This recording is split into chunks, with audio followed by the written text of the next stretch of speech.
A pleasant good morning to you. It is Thursday, December the 30th. I'm Shane Seeley, and this is the CBC Morning Report. We start our news this morning on the campaign trail. And political scientist Dr. George Brathwaite believes the Barbados Labour Party has a great opportunity to retain the government at the upcoming elections, the general election slated for January 19th next year. Dr. Brathwaite says party leader and Prime Minister Mia Amor-Motley understands what he calls fellowship, which gives her the advantage over the other options. Dr. Brathwaite was speaking last night on the CBC TV8 program, The X Trail, Barbados Decides 2022. It brings this simple denominator where everyone can understand what her vision is, where she wants to go, how she's going to take you. I think it's a failing not just of Reverend Atherley, but it's a failing of the of those political parties that were on the periphery in the last 3 years, that they seem unable to present an alternative. We heard criticisms, but we never really heard alternatives. And that is where the importance of the people that you want to lead. That's the importance of fellowship.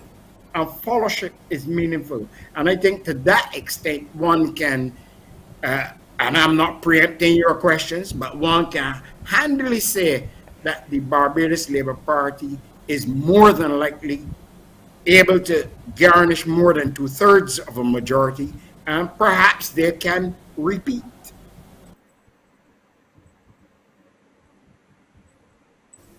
Also on last night's edition of X Trail was political scientist Dr. George Bell, and he believes that frustration of policy implementation was a major reason the Prime Minister called an early election. You can't get in the mind of the Prime Minister to say what ultimately would have made her take the decision. But I believe that on calculation, if I was making a political calculation in relation to one of these sets of issues versus the other, the criticism would have been of less important. See that being important to a government that is on the back foot, that is the defense, that is looking for it to get advantage. I don't think this government was in any such position. I think this government is saying, look, our programs got mashed up by this pandemic, and they could be mashed up even further. And the Prime Minister and the government, want you Barbadians, what we could do. Remember Miss Motley's last campaign? Watch me, meaning just watch me and see what I can do. And I think it is that is very much in her mind, that she didn't get a chance to really show how much she could do. And therefore, at this point, she has become convinced that in this particular dispensation, this 5-year dispensation, that she had reached 3 years, she's saying, look, let me look for a chance now to make sure that I've got at least 5 years to do the things that I said in 2018. I think that is the critical and measured and most important aspect of why she would have made this choice. Political analyst Dr. George Bell. Now, X Trail will air on CBC TV8 on Mondays, Wednesdays, and Fridays, so you can look out for all of the action coming from the campaign trail there. Next on the Morning Report, we examine the latest dashboard and the rise in the number of COVID-19 cases here in Barbados. We will be welcoming our resident analyst, Dr. Hilary Moore, here with us on the Morning Report.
In our COVID-19 updates this morning, we see that Barbados is experiencing a resurgence in COVID-19 cases, and there's concern that this could be the beginning of a possible fourth wave. In the latest dashboard from the Ministry of Health and Wellness, we see the number of new cases are back above the 200 mark, 227 to be exact, from 1,409 tests conducted by the Best dos Santos Public Health Laboratory. Barbados's COVID-19 positivity rate is up to 16% now. The good news is the death rate has slowed significantly, and for another day, no deaths have been reported. Meanwhile, the Morning Report is receiving an update on the vaccination drive here in Barbados. Under the National Vaccination Program for COVID-19, the total number of people with at least one dose is 155,614, while the total number of people who are fully vaccinated stands at 143,062. Let's now look at what has been happening with this mobile volunteer unit, which has been headed by Dr. Hilary Moore in recent months, and she joins me live to talk about a number of things: the recent challenges, the way forward into the new year, and to give some analysis on these recent dashboards as well. Good morning, Dr. Moore. Always good to have you on the Morning Report. Good morning. It's always great to be here. Okay, let's start with your charge. You have been the head of the mobile volunteer unit for about 6 months. I think about the latter half of 2021. What is the current status with the volunteer unit? What's happening there? Well, officially, I was the head from October, but we actually started going on the road, as a volunteer group, since the beginning. That would be like February, March of this year. Right. The beginning times, we had many challenges. Again, everything new will have challenges. Predominant challenge was actually obtaining the vaccines. Sometimes we would have to wait hours to get them. That meant we got on the road really late. Then most of my teams are made up of females.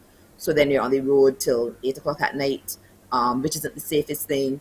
We're still having those challenges to date, since we have to go back a different day to get vaccines, which is a major challenge. But what is our biggest challenge, I found this time around, was a lot of people saying they want it, us going to the homes, and when we get there, we're barred entry by their relatives who refuse to wear masks, who just tell us we can't come.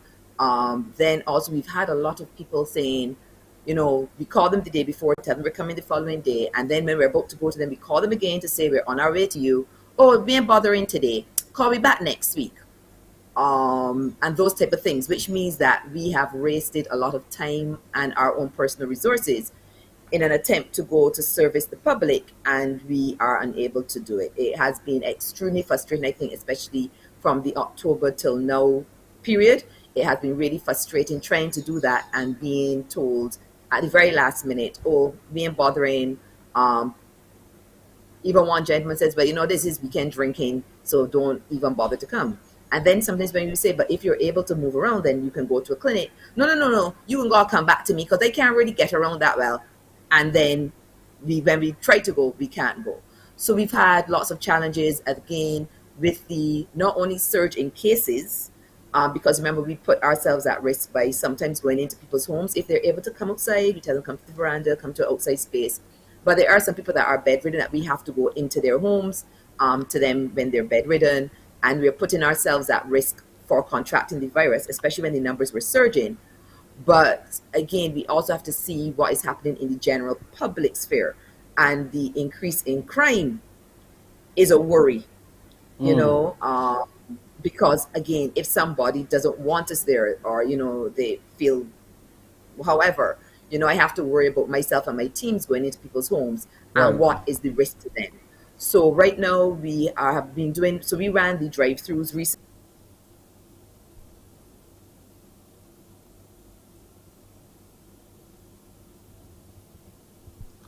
Okay, we seem to have lost Dr. Moore, but hopefully we will get her reconnected in a matter of moments as we talk about what has been happening recently with that vaccination drive, the mobile vaccination drive, and also with these recent dashboards.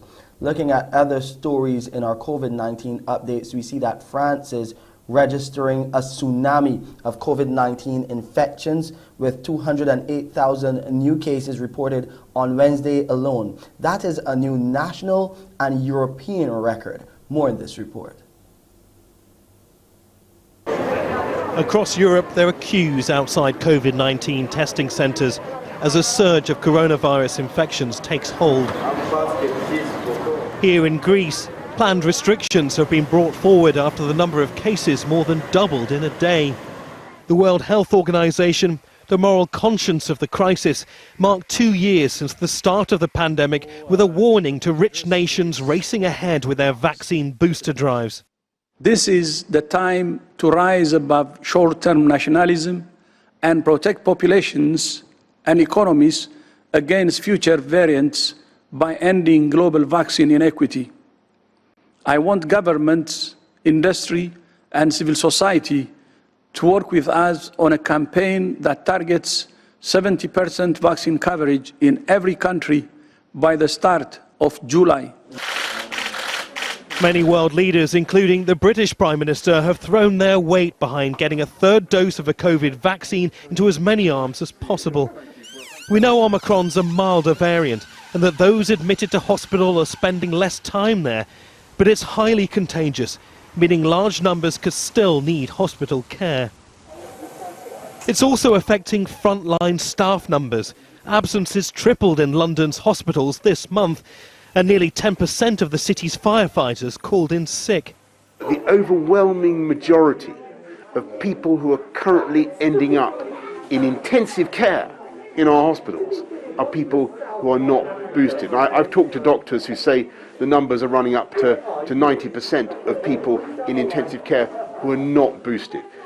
If you're not vaccinated, you're 8 times more likely to get into hospital altogether. In Germany, an urgent appeal for people to rein in New Year celebrations. The number of cases there is now believed to be 2 to 3 times higher than official figures. Please celebrate in very small numbers and do not endanger each other, because the current reported incidence of cases undermines the danger we are currently in.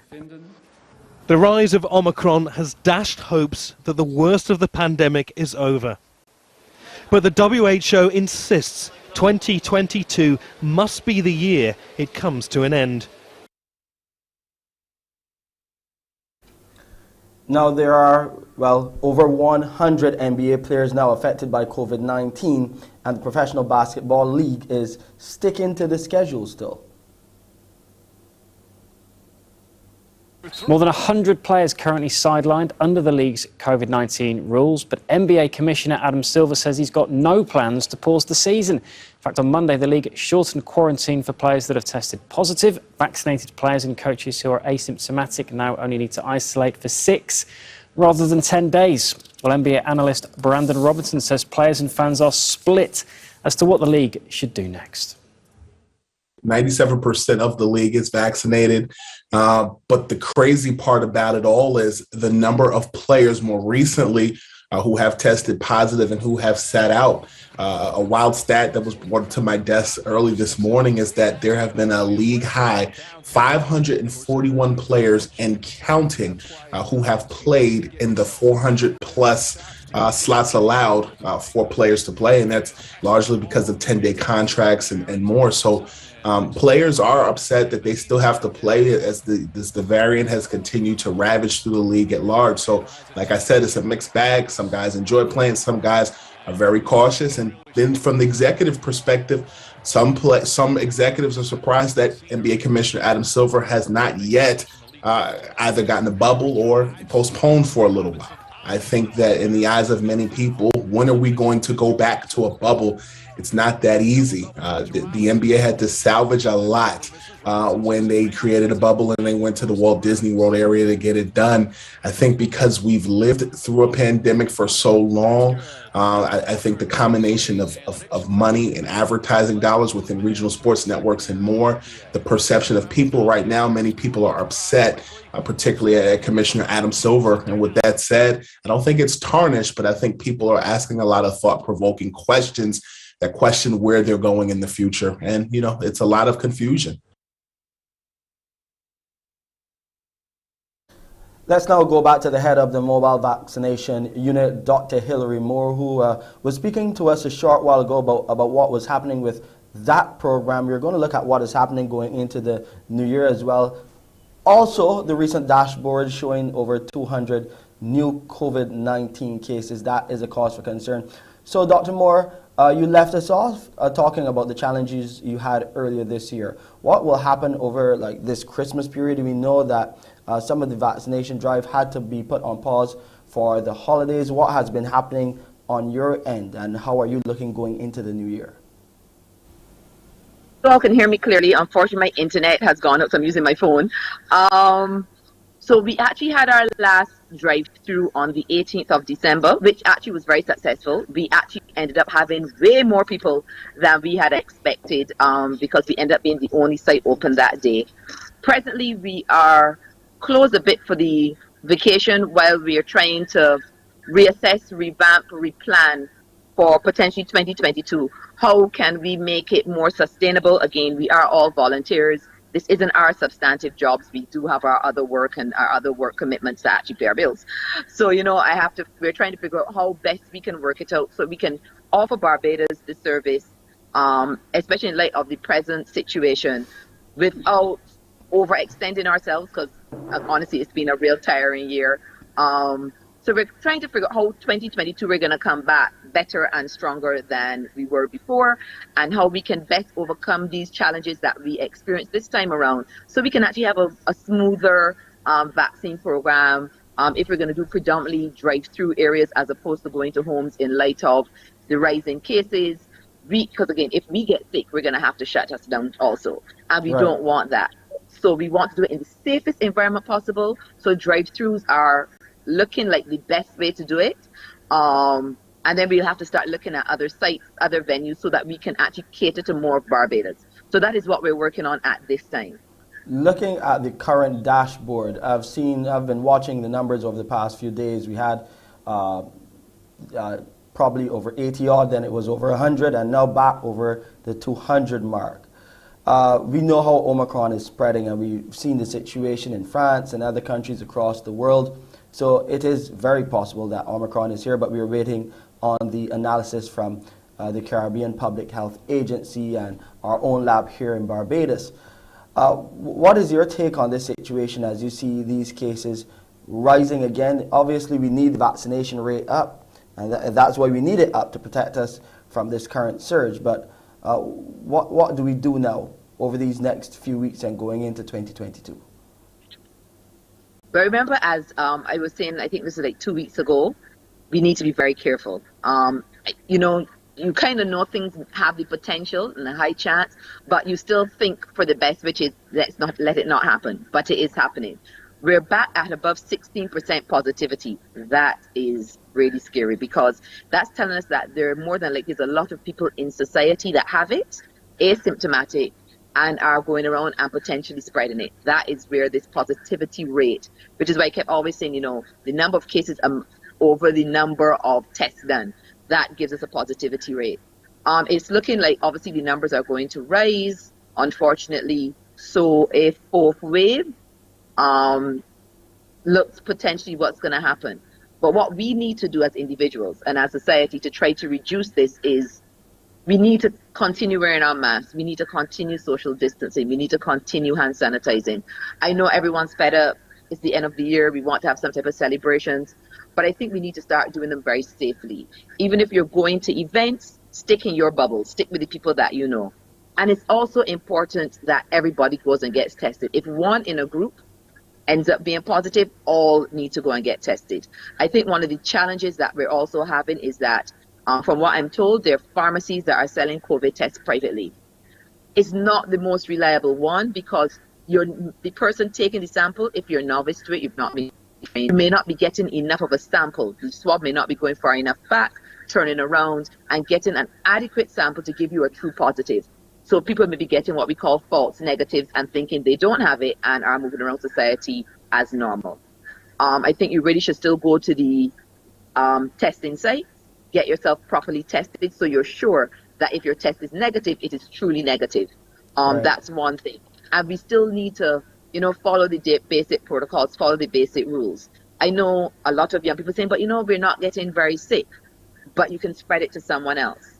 And even though Omicron, the studies are saying it's not as severe, here's the reality.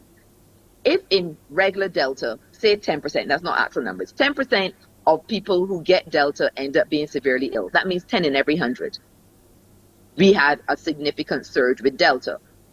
If Omicron is only 1%, but remember, because it's so highly contagious, we now have 1,000 people infected. There's still 10 of them that are going to be significant. So we're still going to end up with the same numbers of significantly ill people because the number of infected is going to be ridiculously high.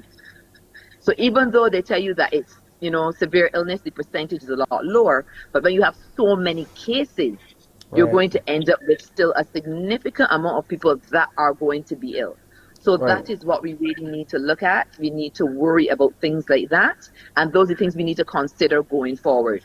So us as individuals, we have a responsibility.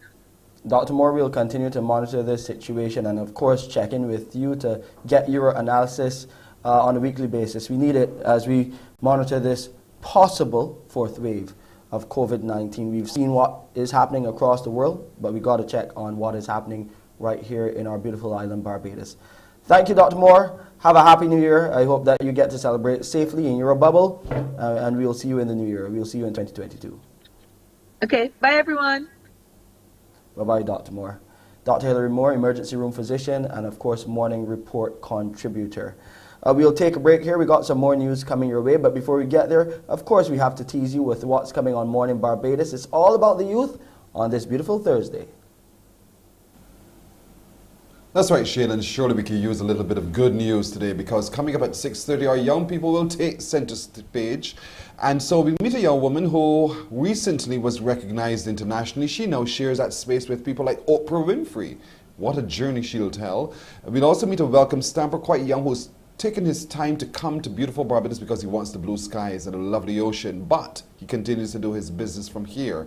And a 17-year-old Barbadian who resides in Canada but has just started his Block Society, teaching young people like himself coding. A whole lot more you can experience when you join me at 6:30 right here for Morning Barbados. Back to you, Shane. Thank you, Pearson. And when we come back, we are back on the campaign trail and we'll tell you what's happening in the lead up to our general election slated for January 19, 2022.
Back on the campaign trail now, opposition leader Bishop Joseph Atherley has confirmed he intends to run again in the upcoming general elections. He won the St. Michael West seat back in 2018 as a member of the Barbados Labour Party, you may remember. However, shortly afterwards, he left the BLP to become opposition leader and later on formed the People's Party for Democracy and Development. He's confident of his chances in next year's polls. Unless something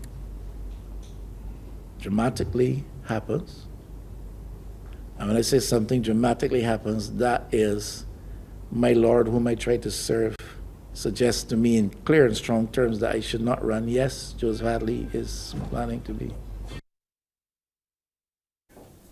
Meanwhile, the city of Bridgetown will have a new representative coming out of the January 19th general elections. Crystal Hoyt has more.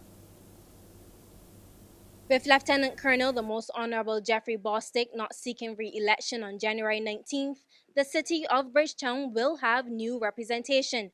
The Barbados Labour Party has ratified Corey Lane as its candidate. He'll be going up against Democratic Labour Party's candidate Kemar Stewart. We caught up with them on the campaign trail. I've been on the sidelines and I've been commenting on all the ills that I've seen. I sat for 7 years in the brass chair. I heard problem after problem after problem. So I think it's really the next natural step after becoming a spectator and then a commentator that I really get onto the field and start to be able to solve some of the problems that I hear, perennial problems. What do you hope to contribute to the constituents of the city of Bridgetown? Betterment, in one word. I've been listening to people. Jobs seem to be the #1 concern of many of the constituents. There are issues like lighting and flooding and draining and housing in particular. And how I plan to represent them is to ensure the agencies of this country get tired of hearing and seeing me as I represent the people of this city to get the things that they need. So for me, what I plan to do is to address the needs of the people of this constituency once they give me the opportunity to do so. DLP's candidate Kemar Stewart says he is committed to the city. I decided to put myself up to contribute to the betterment of life of residents in the city. I believe the city and its people have been the most neglected throughout years of political history in Barbados, and it is time that adequate representation is offered to the people in the city. What do you hope to contribute to the constituents of the city of Bridgetown?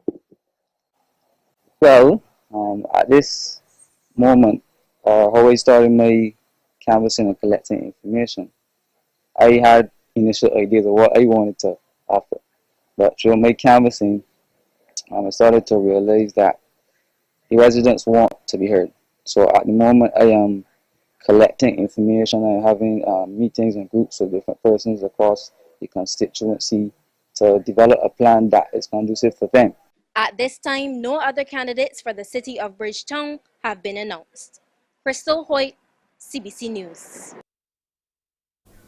In sports now, the artificial turf at the Barbados Football Association facility in Wildy is to be replaced next month. Confirmation of this from the president of the BFA, Randy Harris.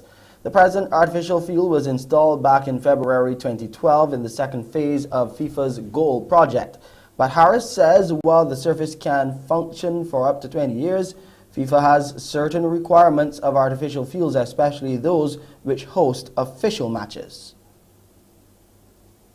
Is going to re-turf our facility. As you know, the turf has been down for over 10 years now, and since then the technology has been so high is that we need to put down new turf so that we can live up to the requirement of FIFA for playing international games. We have already signed off, but as you know, construction in Barbados at this time is vacation time. So we have already signed off, FIFA have signed off, and we are really looking forward to have the turf changed. So we may have to look for alternative ground if we get the all clear.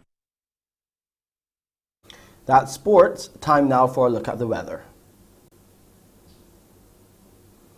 It's nice and cool on the outside. 26.1 degrees Celsius is where it stands right now. It's partly cloudy. It's feeling about like 28 degrees Celsius, that's the apparent temperature, and the relative humidity is 71%. The barometric pressure is 13.6 millibars, and those winds are coming out of the east at 30 kilometers per hour. You'll see a low tide later on tonight at 27 minutes after 7. There will be a high tide in the afternoon at 26 minutes to 1.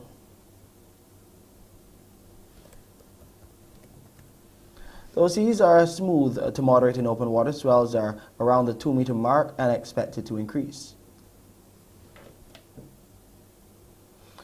Today in Barbados, it will be partly sunny with a few brief isolated light showers. And tonight we'll have a mix of clear skies and clouds with a few brief isolated light showers. And here's a quick look at the international weather forecast.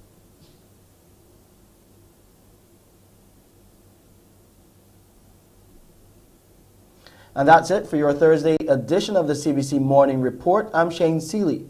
Mornin Barbados with Pearson Bowen starts now. Wake up, wake up, wake up, wake up. Barbados, get up.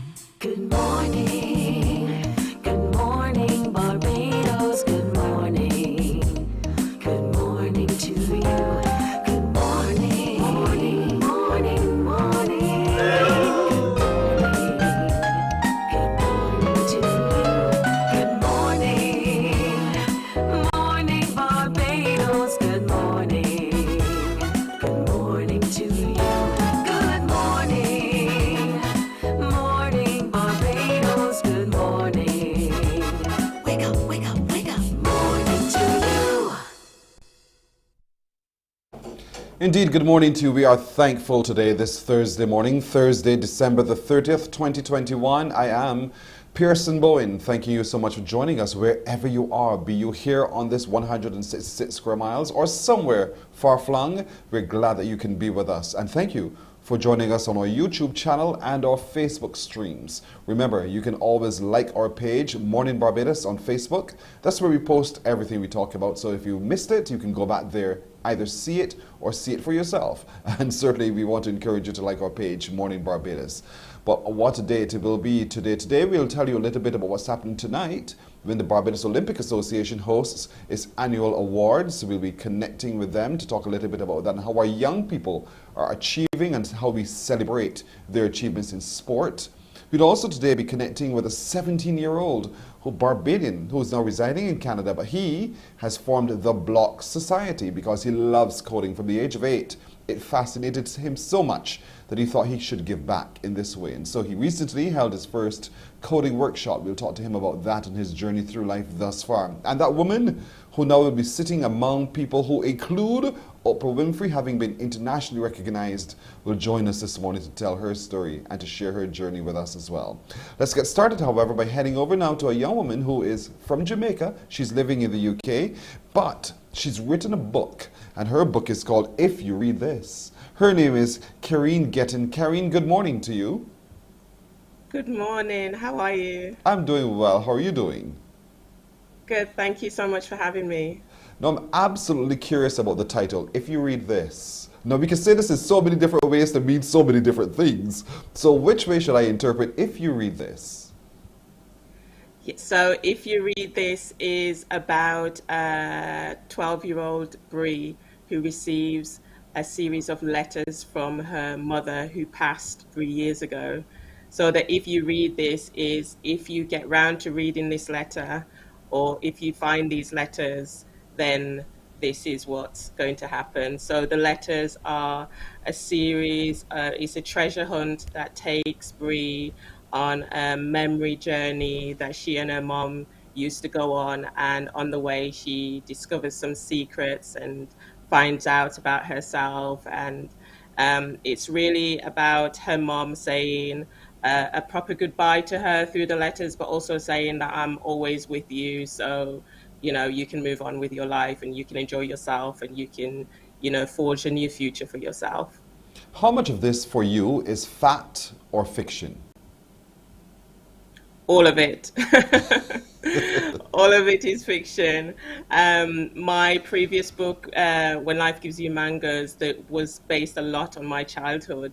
That was based on where I was born in Jamaica. And I used a lot of my childhood memories on that one. But this one, I think the only things that are fact is I've used places in Jamaica that actually exist, but I've changed the names. So in order for me to write authentically, I remembered places that would fit in the book, but just changed the name, and I changed, you know, the surroundings to suit the book. So I think those are the only few things that are facts. The passion for picking up the pen and then resolving then into writing words and writing books. What happened? How old were you when you found this particular passion of yours? It's really funny because when people ask me that and I say I was 8 years old and they're like, really? And I'm like, yeah, really. As soon as I started choosing books for myself, books that I enjoyed, and I started reading books that just took me into their world, and I was just so engulfed by it.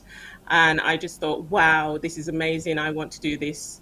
I want to be able to write words that, they take people out of reality. I just thought it was just such a magical thing to do. So I started writing short stories from when I was 8 years old, and forcing my family to read them. And I'm sure, even with great regret from time to time, they still did, right?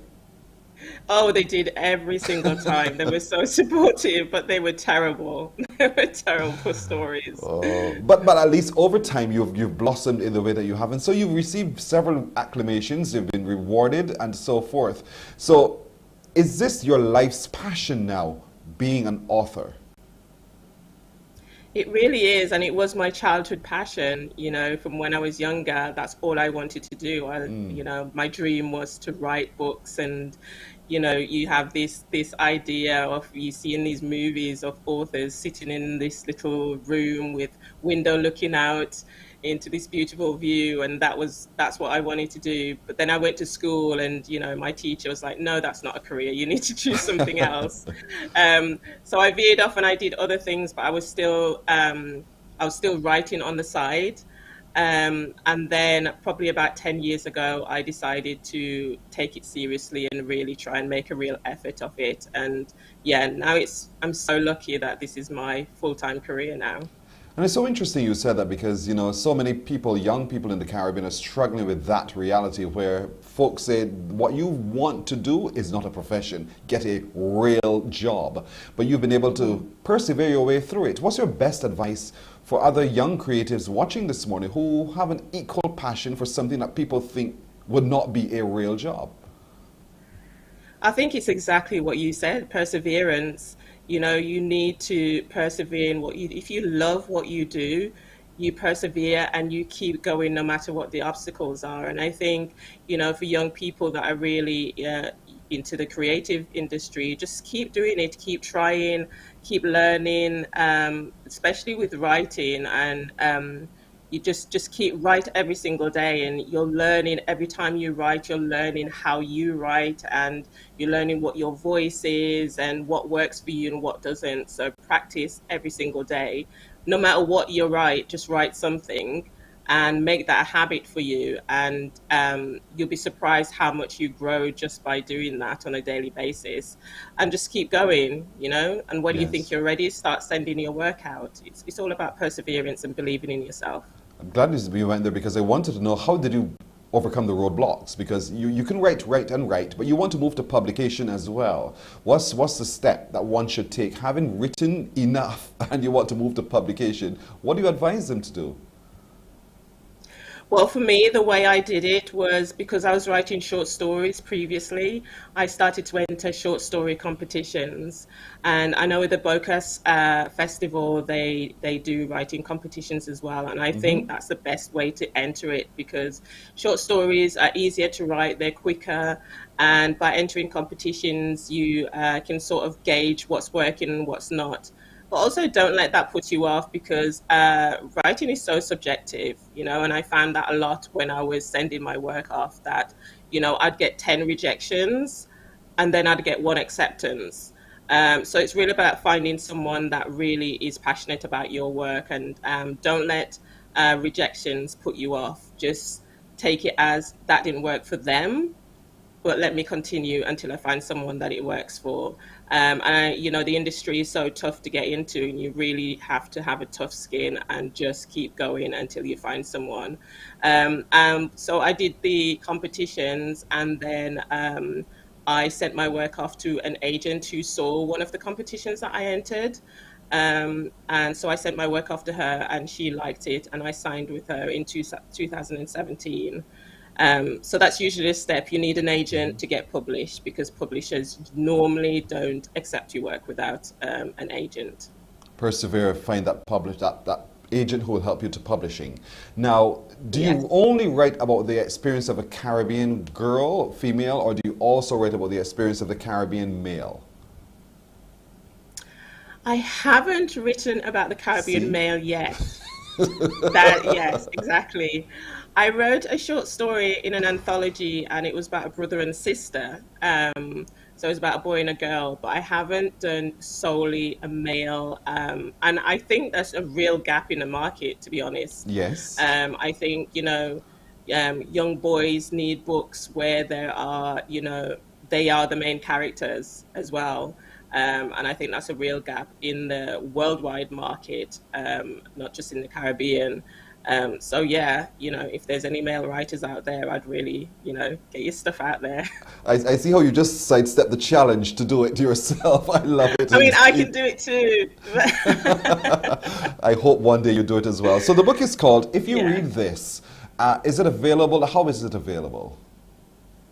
So it doesn't come out until next year. So it comes out in the US in August next year, and it comes out everywhere else in September, the rest of the world in September. So quite a way to go. But yeah, we just did the cover reveal just a few weeks ago. Wow. This little girl on the cover looks like you. Is this? And again, you said it's fiction. I thought that afterwards. So I was taught, we were going backwards and forwards when we were, discussing what we wanted the cover to look like. And when I saw the final product, I was like, oh, it's like younger me. Indeed. So this is what you do now. And so how does one find the space in one's own consciousness to say, you know what, I'll put aside other sources of income that might very well present themselves that look lucrative and attractive, and just focus on following my passion because I believe this passion can bring me the reward I'm looking for. How do you do that? I think you need to have some sort of money in the background while you're writing. Okay. I wouldn't advise just writing with no money there. And I know a lot of people work and then they write on the side, and when they start having a steady writing income, and then they stop their other job. And I was quite lucky with that, in that, when I got signed for a 2-book deal, then I was able to stop my other work and work full time. So I think that's the best way to do. Always have some money, some backup money. I wouldn't just yes unless you've got someone looking after you. Great advice anyway. KEREEN, GETTEN, it is our tremendous pleasure meeting you this morning. You're a lovely person, and thank you for introducing us to the book If You Read This. And this book is soon to be released, and when it is released, we're going to get our hands a copy of it, and we will read every page of it. It's written about a lovely 12-year-old girl who's having the time of her life, a journey of love, loss, and letters. She goes on her scavenger hunt, and in doing so, she discovers herself. She discovers a lot of the truths her mother would have shared with her through life as well. So that's the author right there on your screen, KEREEN GETTEN. She's Jamaican, but she's residing in the UK. Excellent work. Thank you so much for joining. We want to recognize you as one of our exceptional young people of the Caribbean. Thank you so much for joining us. Thank you for having me. You're very welcome. Very welcome indeed. Absolutely wonderful, and can't wait to read the book. 60 minutes now to 7 o'clock. We'll take the break here, and we're coming back to meet that young woman who is now sitting in a space that Oprah Winfrey also occupies. Stay with us.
Morning, morning. Good morning. Good morning to you. Let's call it 13 minutes now to go to 7 o'clock as we meet this next exceptional young person who is a financial coach, who is also a motivational speaker, who is the owner of A Purpose Life. Her name is Marcia Armstrong. Good morning to you, Marcia. Good morning, Pearson. How are you doing?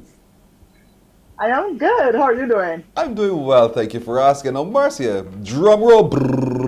Ladies and gentlemen, the recipient of the Brainz Global Award 2021 is Marcia Armstrong. That must have felt like magic. Pearson, I honestly, like, getting the award in itself, I was not expecting it. Yes. And to see the names of those persons on the list, it is honestly a mind-blowing experience, and I don't think I have enough words to kind of sum up how I truly feel. You know, you started through life and you weren't looking for awards, you weren't looking for recognition, you're just living you. And here it is today, towards the end of 2021, the you that you probably had just a dream of is becoming a reality. Have you stopped for just a moment and let that sink in? I honestly have. How I started this year compared to how I ended it, I believe honestly that my life is just like mapped out, and God is just doing His thing right now. Yes. Honestly, I'm at a loss for words, because it is something that truly I have to take account of. Because we have to learn how to celebrate ourselves. Mm-hmm. So I've taken a moment to really celebrate this moment, and to really and truly give myself credit for all the hard work I would have done throughout the entire year. And that is not being arrogant, is it? No. You know, and because that's sometimes the danger a lot of us encounter. We feel that to say to yourself, you're doing great, you are awesome, is arrogance, and so we step back and we don't celebrate our achievements. And so, interestingly enough, all of this ties into what you do. You know, A Purpose Life is exactly, all of it is what you're achieving is a lot of what you're living out day in, and you're helping people along the way to realize all of these successes as well. So now that you have this international recognition, what do you think it means for your business? Well, with this recognition, I have also been awarded, I haven't made it public yet, but I've also been awarded an executive contributor role, which means that I will be writing on behalf of the publication, and which means I will have reached to up to 300,000 people every single week.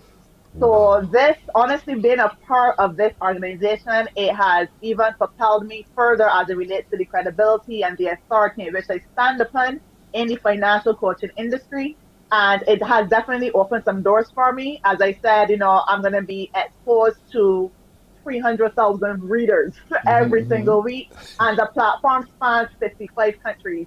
So honestly, I believe that, this will propel my business even further, and this will cause me to be more on the map as it relates to what Barbados can offer as it relates to coaching in the region. You know, I mean, we're happy here at Mornin Barbados to celebrate with you, because we had you on. We didn't have a clue that people would also have recognized you for the excellent work that you're doing. So it makes us also immensely proud to know we spotted you first. We feel that way. Thank you so much. Yes, I definitely look at, I always look at Mornin Barbados as my home. So I definitely feel honored to be able to, that you would have given me a chance to be on this platform to showcase what I do. Immense pleasure, because I mean, excellence has to be recognized, excellence has to be celebrated, excellence has to be shared. And so we're not going to be selfish at all. We just want to share with the whole world the excellence of our young people here. So A Purpose Life. Now, this means that, with all of these 55 other countries and all of these over 300,000 eyes watching everything you're doing and reading it as we go, are really going to be paying very close attention to what you say and how you say what you say. So what does it mean for your business here? How do you see it now mushrooming into the potential that it truly has?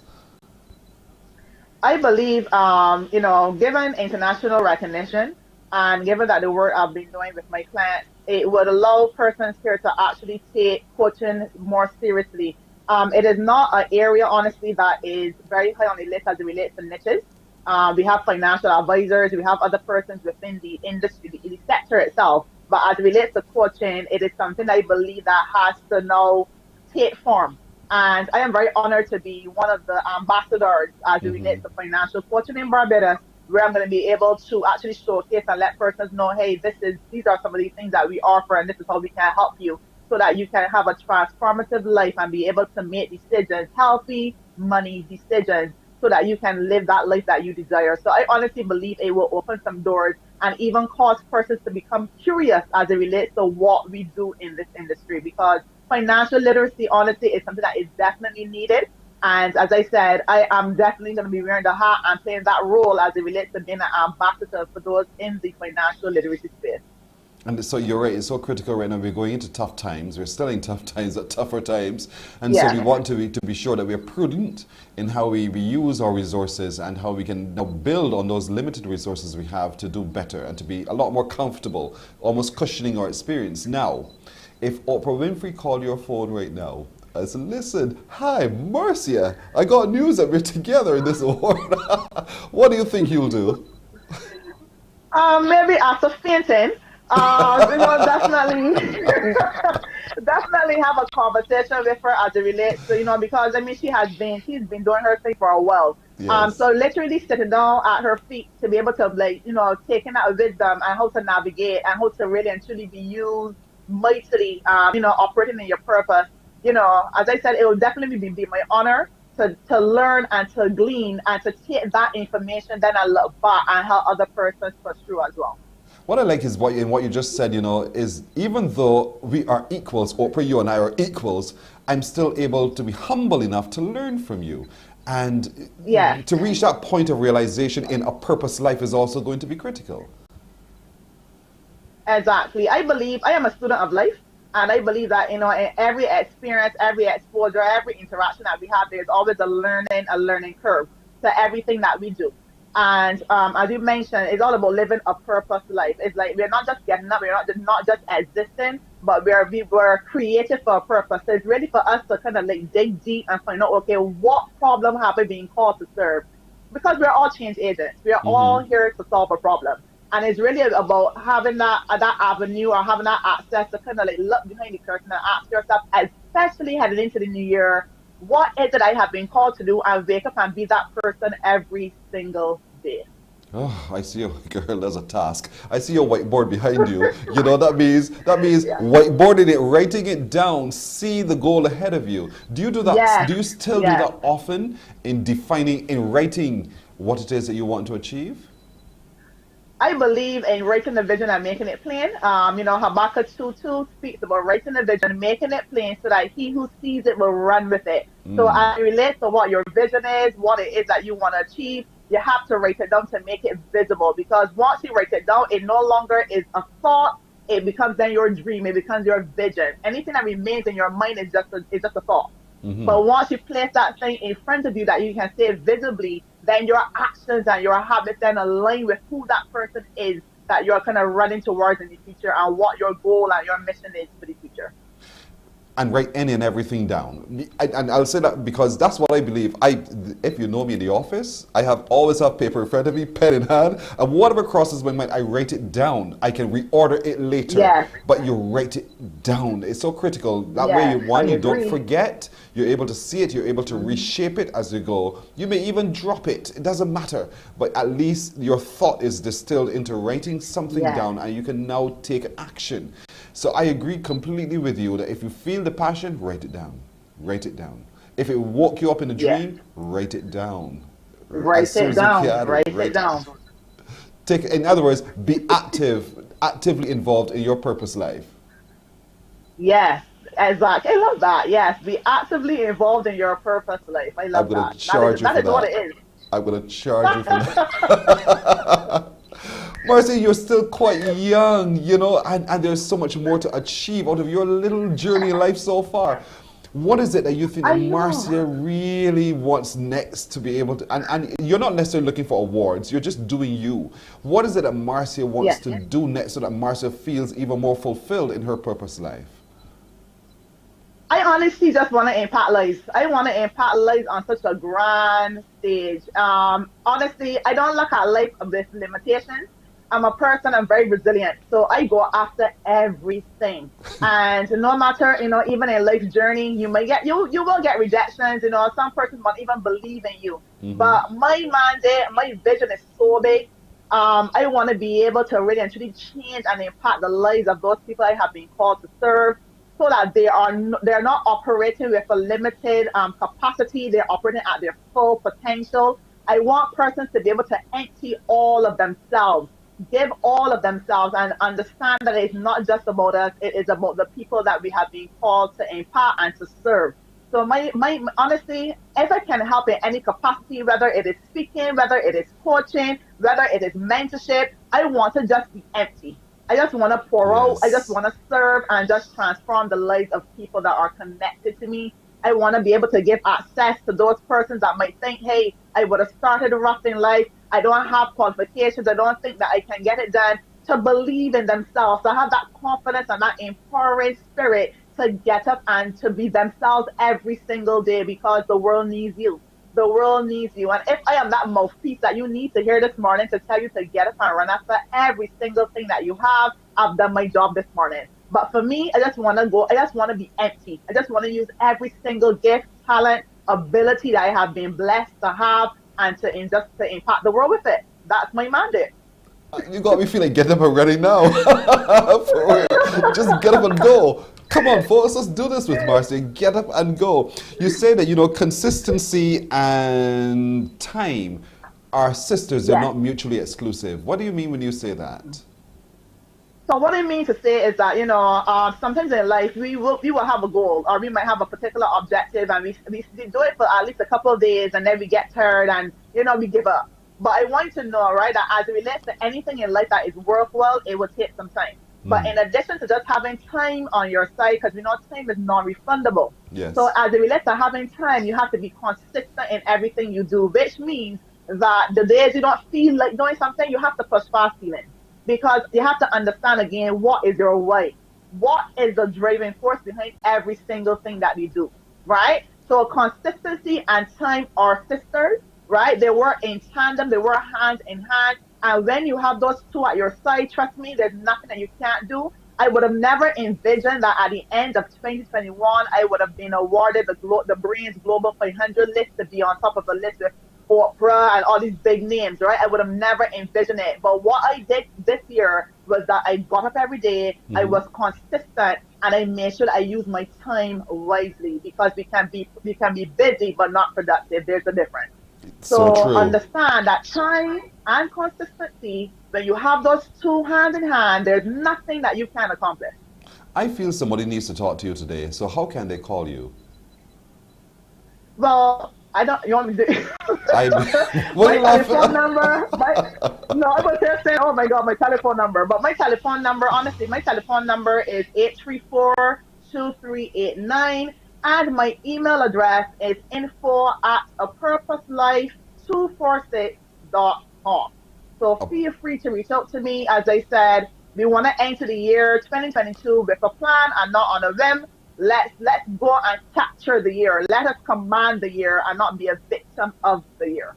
Amen. Let's take a look at this award that Marcia got. Marcia will receive the Brainz Global Award 2021. There it is, the announcement. It's presented to Marcia Armstrong, personal finance strategist, who has been selected by Brainz magazine as one of 500 companies and influential leaders who are recognized for their entrepreneurial success, achievements, and dedication to helping others, and so signed.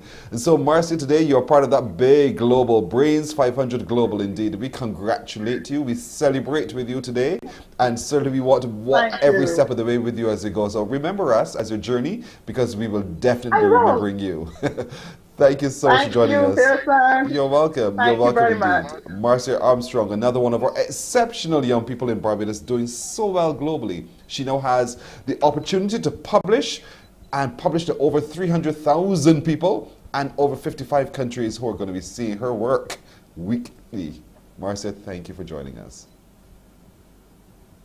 All right, that's another one of our exceptional young people this morning, Marcia Armstrong, the owner of A Purpose Life.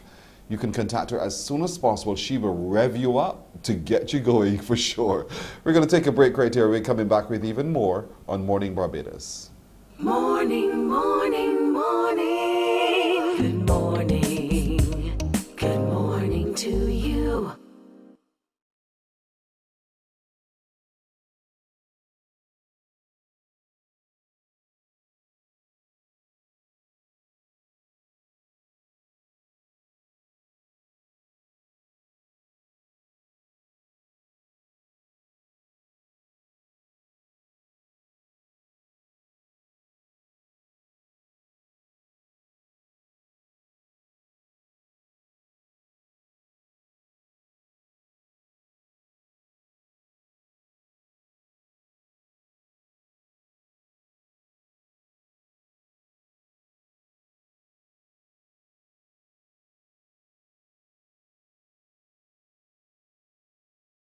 Morning, morning. Good morning.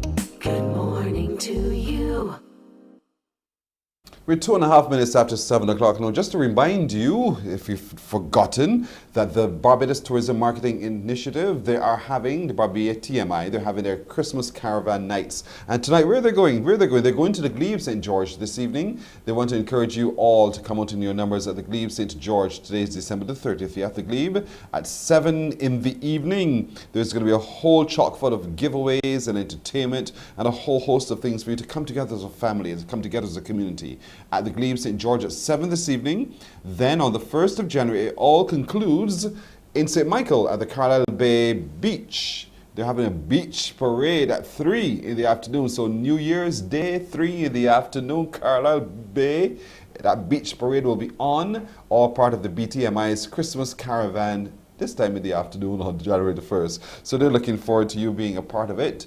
Join them. It's going to be a great opportunity for the friends and the families, for everyone, everywhere, to be a part of it. So the Christmas Caravan Nights with the BTMI coming to a playing field near you. But tonight, they're going to be in St. George at the Glebe from 7 until 9. And then on January the 1st at Carlisle Bay with their beach parade from 3 until 6. So take the entire family, be as safe as possible. All protocols definitely will be observed, and we want to encourage you to definitely observe those protocols. Just be your best selves. We're marching very smartly into 2022, and 2022 can be as good as you make it. So just plan yourselves accordingly and do exactly what you know you ought to do. Now, there are a number of you who have been trying to reach us here at the CBC, as we have been saying to you from time and time again, that we're having some connectivity issues and some email issues, and we want to encourage you, when you're doing business with us, to contact us in these ways. So if you're trying to reach TV Productions, you can send an email to TV8 Productions S. That's TV8 Productions PA, TV8 Productions PA at gmail.com. Yes, it's right there on your screen. In the meantime, forward all of your emails to TV8 Productions S. Pearson.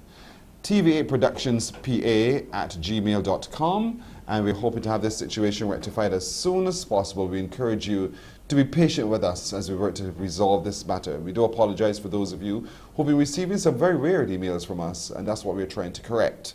And in seeking to correct it, we encourage you to take the alternative. So just send your emails to TV8productionspa at gmail.com. We do thank you, of course. We want to encourage you to be patient with us. Still to come, we'll be telling you a little bit about what's coming up this evening as the Barbados Olympic Association hosts its Sports Awards. And we'll be connecting with an official from there to talk to us about that and a whole lot more. We'd also today be meeting a young man who is in Canada, but you know what I'm looking forward to most? I'm looking forward most to meet NEESHA WOODZ. Yes. Gospel artist extraordinaire. She is a Barbadian and she's just released her Christmas album, but we'll be talking about her and a whole lot more straight ahead. 6 minutes after 7 o'clock. Let's get an update on the news now. Here's Shane Seeley. Thank you, Pearson. Here's your 7 a.m. headline news. Political scientist Dr. George Brathwaite believes the Barbados Labour Party has a great chance to retain the government at the upcoming general election slated for January 19th next year. Dr. Brathwaite says party leader and Prime Minister Mia Motley understands what he calls fellowship, which gives her the advantage over the other options. Dr. Brathwaite was speaking last night on the CBC TV program X Trail, Barbados Decides 2022. It brings things to a simple denominator where everyone can understand what her vision is, where she wants to go, how she's going to take you. I think it's a failing not just of Reverend Atherley, but it's a failing of the of those political parties that were on the periphery in the last 3 years, that they seem unable to present an alternative. We heard criticisms, but we never really heard alternatives. And that is where the importance of the people that you want to lead. That's the importance of fellowship. And fellowship is meaningful. And I think to that extent, one can, and I'm not preempting your questions, but one can handily say that the Barbados Labour Party is more than likely able to.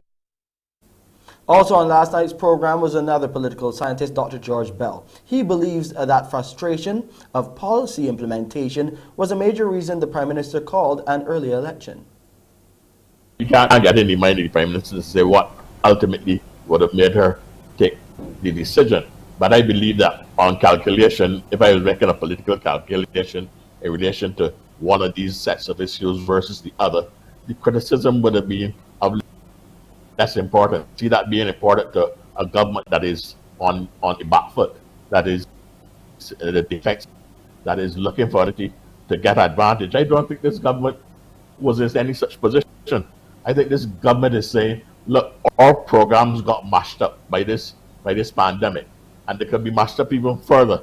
And the Prime Minister and the government, want you Barbadians, what we could do. Remember Mrs. Meanwhile, staying on the campaign trail, the opposition leader, Bishop Joseph Atherley, has confirmed he intends to run again in the upcoming general elections. He won the St. Michael West seat in 2018 as a member of the Barbados Labour Party. However, shortly afterwards, he left the BLP to become the opposition leader and later formed the People's Party for Democracy and Development. He's confident of his chances in next month's polls. Unless something dramatically happens, and when I say something dramatically happens, that is my Lord whom I try to serve suggests to me in clear and strong terms that I should not run. Yes, Joseph Hadley is planning to be. There's concern about Barbadians doing self-administered tests and obtaining false positives or false negatives from these rapid antigen tests. Dr. Hilary Moore, emergency room physician, has been speaking about this situation right here on the Morning Report. Here's what she had to say. There are pharmacies that are selling COVID tests privately. It's not the most reliable one because the person taking the sample, if you're novice to it, you may not be getting enough of a sample. The swab may not be going far enough back, turning around and getting an adequate sample to give you a true positive. So people may be getting what we call false negatives and thinking they don't have it and are moving around society as normal. I think you really should still go to the testing site, get yourself properly tested so you're sure that if your test is negative, it is truly negative. Dr. Moore has also been analyzing the recent COVID-19 dashboards put out by the Ministry of Health and has been indicating that the positivity rate has now risen to 16%, and we've been speaking about the implications of this in the wider society. We're back at above 16% positivity. That is really scary because that's telling us that there are more than there's a lot of people in society that have it, asymptomatic, and are going around and potentially spreading it. That is where this positivity rate, which is why I kept always saying, the number of cases over the number of tests done, that gives us a positivity rate. It's looking like obviously the numbers are going to rise, unfortunately. So a fourth wave looks potentially what's going to happen. And that's our 7 a.m. headline news. I'm Shane Seeley. It's back over to you, Pearson. Shane, thanks. 11 after 7, a break, and when we come back, the crumbs question of the day. Morning, morning, morning. Good morning. Good morning to you.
Morning, morning, morning. Good morning.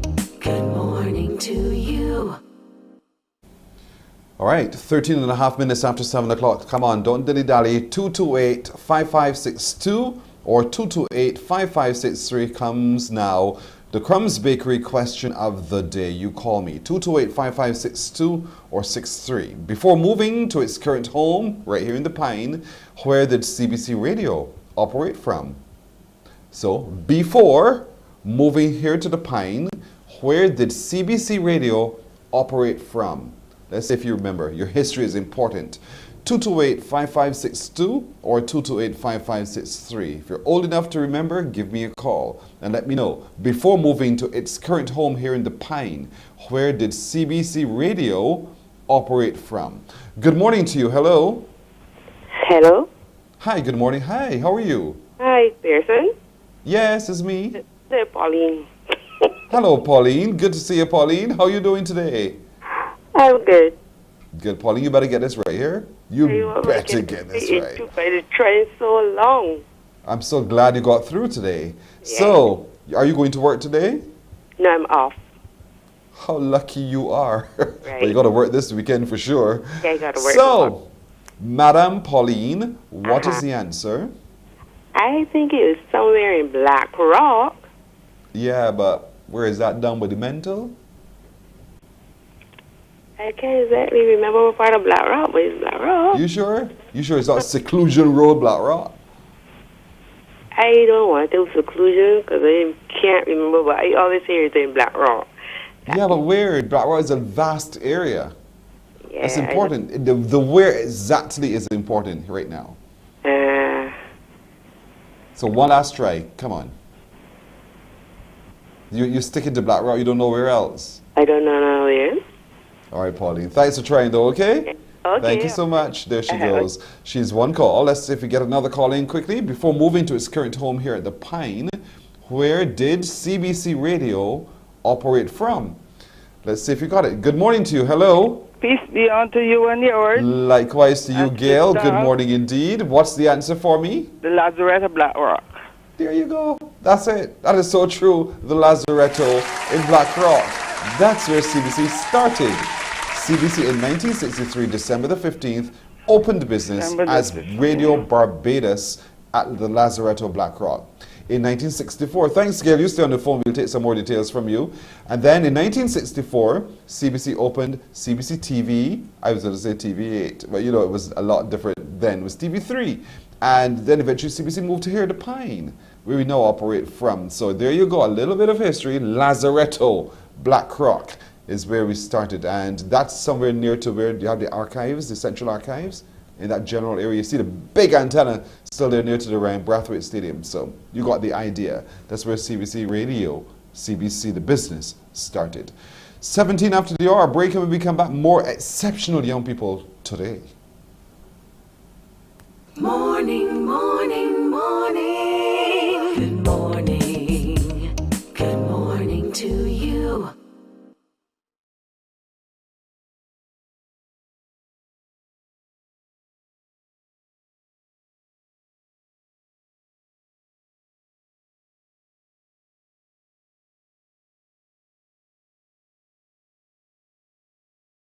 Morning, morning. Good morning.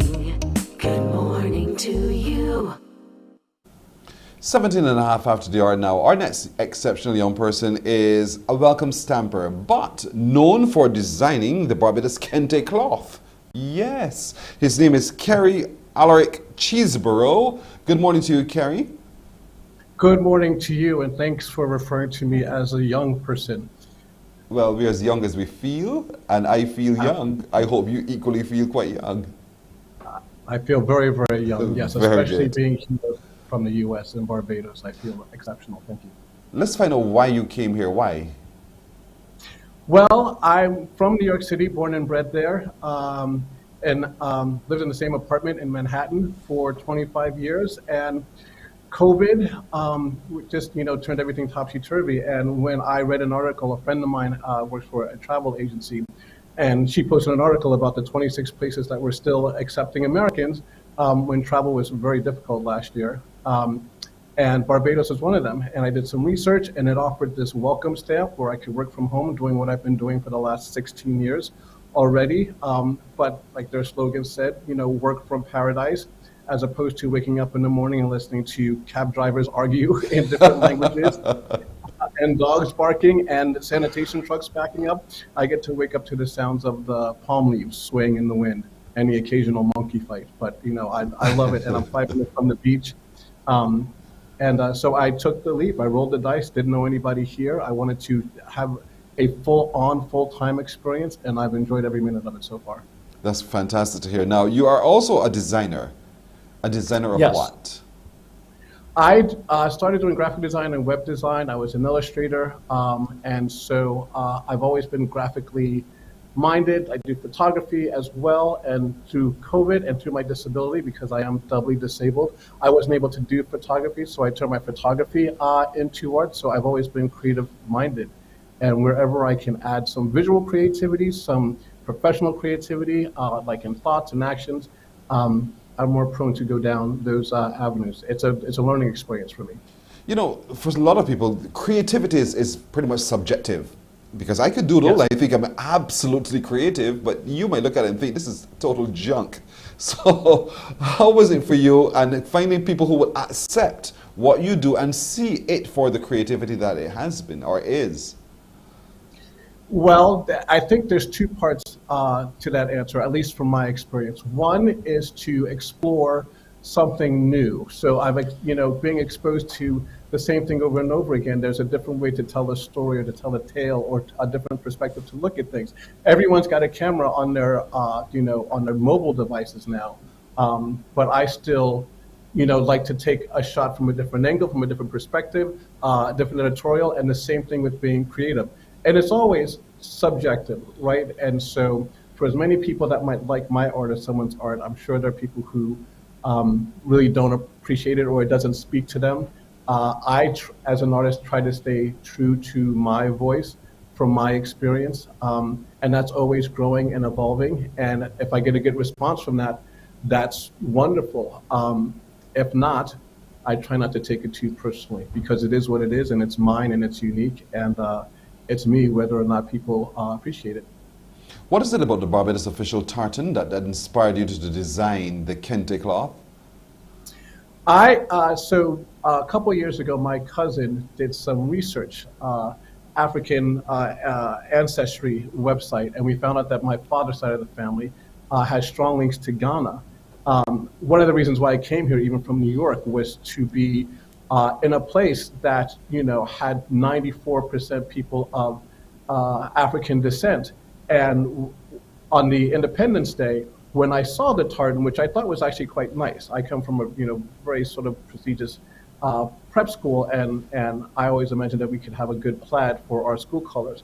But I was kind of, I don't want to say surprised or disappointed, but I didn't really see anything about a kente cloth, and so I got it in my head to design. When I did a mock-up of a design I found on Google and I applied the colors to it, and then over the last couple of days I came up with this design using the 3 colors of the flag, the ripe mango and the resolution blue and the black. I did another version of the resolution blue because kentes tend to have 4 colors. I used some Ghanaian designs. I used the trident in part of the panels, and once again, being creative, just brought all of those worlds together. The little dots indicate the population and how there's a mix of cultures that are here, cultures within cultures, the direction, how much Barbados really prides itself in its flag colors. We get that in the U.S., maybe, Independence Day or Memorial Day, but here it is year-round, which I love, that people are prideful of their colors. And that's how I came up with what I came up with. Have you secured your design so that no one steals your work? Well, it's funny because I only finished it less than 24 hours ago, and 2 hours after I posted it to my Facebook page, I did get a positive response. And then, one of your producers reached out to me and said, "Hey, we'd love to share this to the world." So I wasn't about to try to make an official thing, especially since I'm really here visiting. Mm-hmm. But this exposure, which I'm very grateful for, is a good way to sort of confirm that this is something that I came up with. And of course, I will look forward to finding out if there's a way to secure this one way or another, trademark-wise or otherwise. Yeah, I hate to think that you've done so much work already on this design, and then whoosh, somebody goes with it and spoils it for you. So there you are now. Your creativity leads you to design, to graphic designing, to web designing, but also to photography. And I'm also told that you run the Cheeseboro kitchens. What's going on here? I want to say I'm a person who's had too much free time. My father was a chef his whole life. I've had a love of food. I cook. I worked in a restaurant business for over 30 years, and I tried to be creative with my food, and I worked that into a food production business. This is some of my photography. That's not my food. That's actually the fried fish cutter at Cutters, if I'm allowed to say that. I don't know if I'm... yeah, that's fine. That's at Oystons. Great food, great portions. I had to learn how to say peas and rice and not rice and peas. Those are, of course, the fish cakes, that courtesy of my landlord, who's also a cook. A roti. Yeah, I got to discover all of these great mix of flavors. I discovered sorrel and mabi, and then I've incorporated those into dishes that I've made. It's funny. I should use this as these pictures to give to my doctor to explain to her why my sugars might have gone over the last 6 months. All delicious. I don't regret a bite at all. So I make products. I started out with this sauce, and then once again I became disabled, and then I was able to recenter myself, re-energize myself. I have 7 seasonings that I'm selling online on Amazon. I wish I could sell here, but one of the provisos of the welcome staff is that I not take any money from any registered Barbadian Bayesian person or business, which I completely respect. I'm only here to support what everyone's doing here to stay afloat. Mm-hmm. That's good. Well, KERRY, it was so wonderful talking to you. You're quite an entrepreneur yourself. You're doing well, very, very well. Thank you for choosing Barbados to be the place from which you work. And while you're enjoying the few monkey fights as they happen from time to time, we have it every day. We know exactly what you're talking about. Thank you so much for choosing Barbados. And thank you for coming to us on Morning Barbados and the great work you're doing. We applaud you for it. Thank you. Thank you. I'm very, very grateful for the opportunity to meet you and to be here. And I thank the island for doing such wonders for my spiritual and physical well-being and creative well-being as well.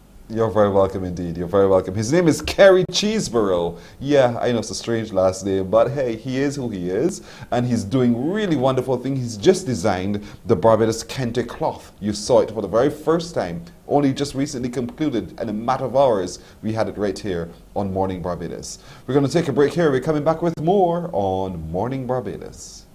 Morning, morning, morning. Good morning. Good morning to you.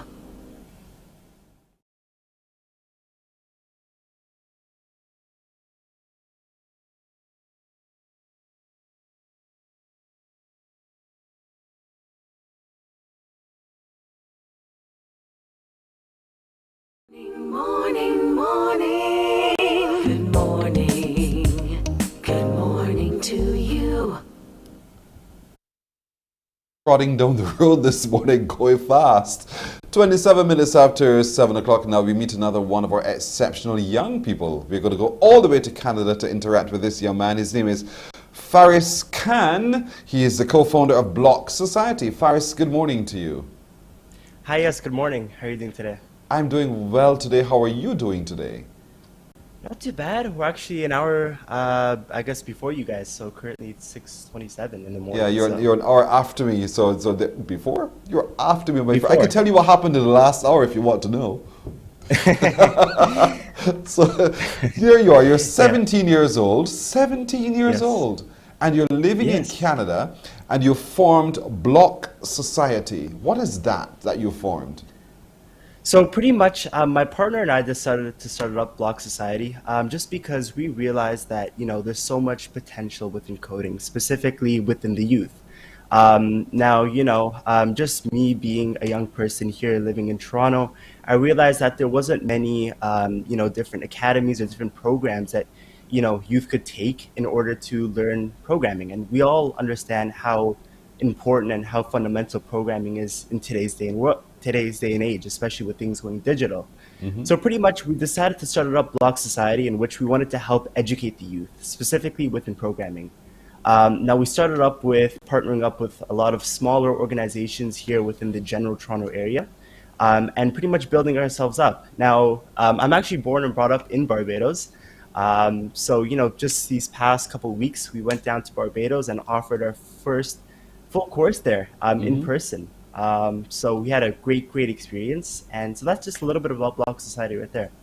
So coding, is this the way to go? I believe it's the only option at this point. You know, again, with everything becoming so digital, it doesn't even matter, you know, whether you want to be a doctor or whether you want to be a lawyer. Within pretty much every field in today's day and age, you will see some sort of coding or programming. So to be honest, it's the only option. You're either with it or yes, you're not.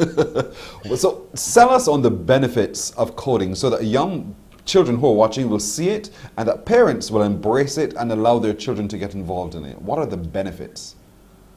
Well, I mean, so when we talk about coding specifically, everything is run off code. The browsers that we interact with in a day-to-day basis, even our cell phones, purely run off code. Now, you know, just thinking about the future, everything is becoming more and more digital, right? Things that we used to have in paper, you know, are now being all in our phone. So just generally, you know, just everything about life is going to become more and more digital. Now, specifically talking about the youth, you know, it's a great opportunity to be ahead of the curve. Specifically programmers, they're pretty much the most, you know, they're pretty much the most, I guess, required job in today's day and age.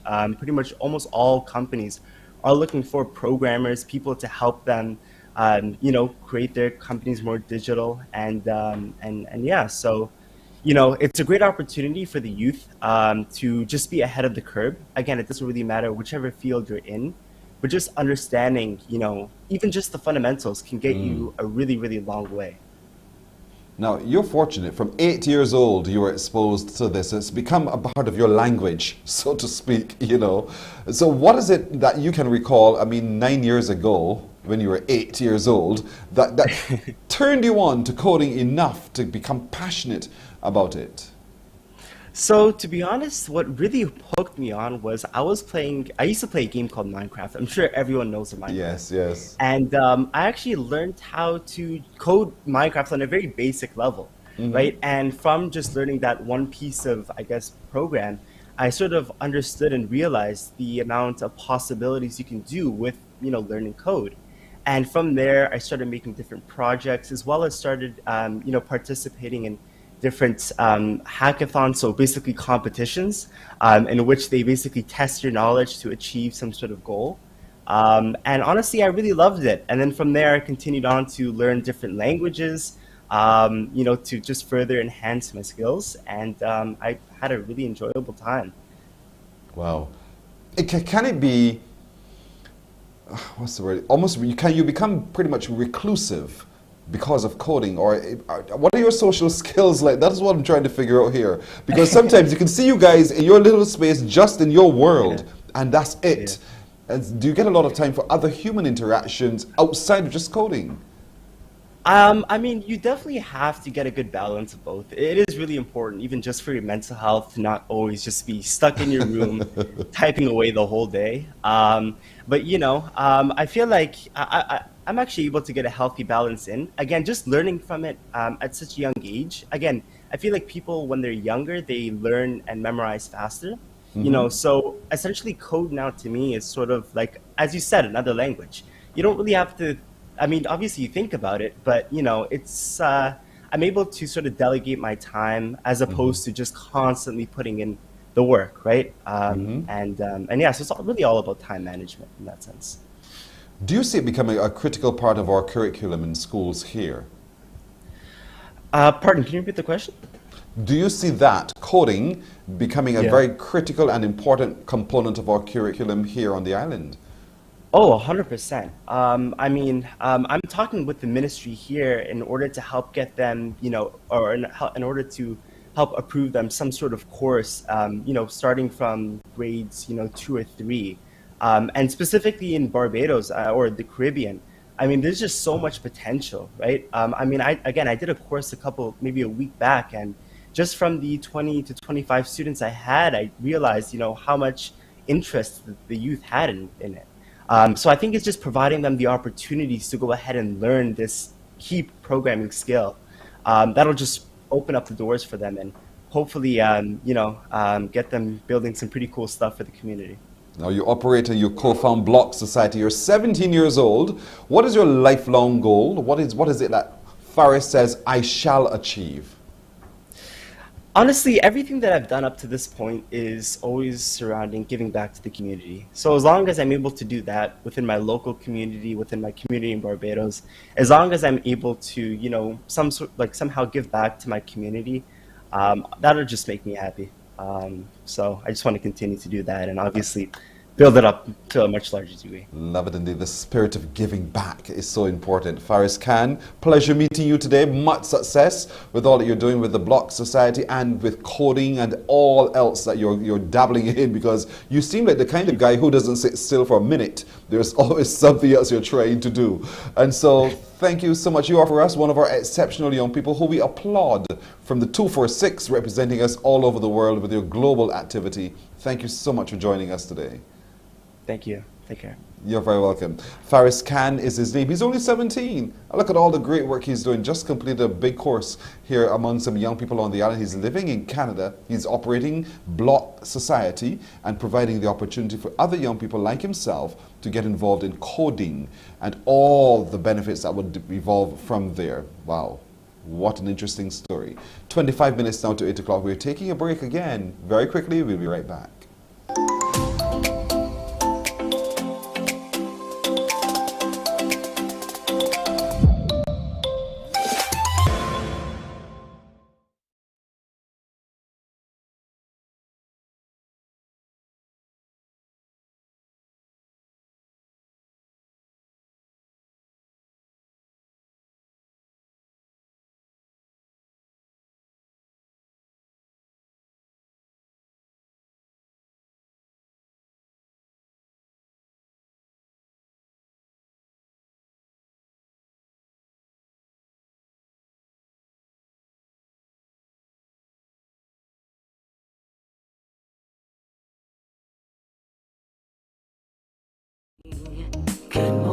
belong to you. Every year, all of our athletes look forward to this opportunity to be recognized in the Barbados Olympic Association's awards, annual awards. And this year, the BOA IGT Spirit of Resilience Awards will be held tonight. So joining us to talk a little bit about what we can expect in this big awards ceremony is the Secretary General of the Barbados Olympic Association, Erskine Simmons. Mr. Simmons, good morning to you.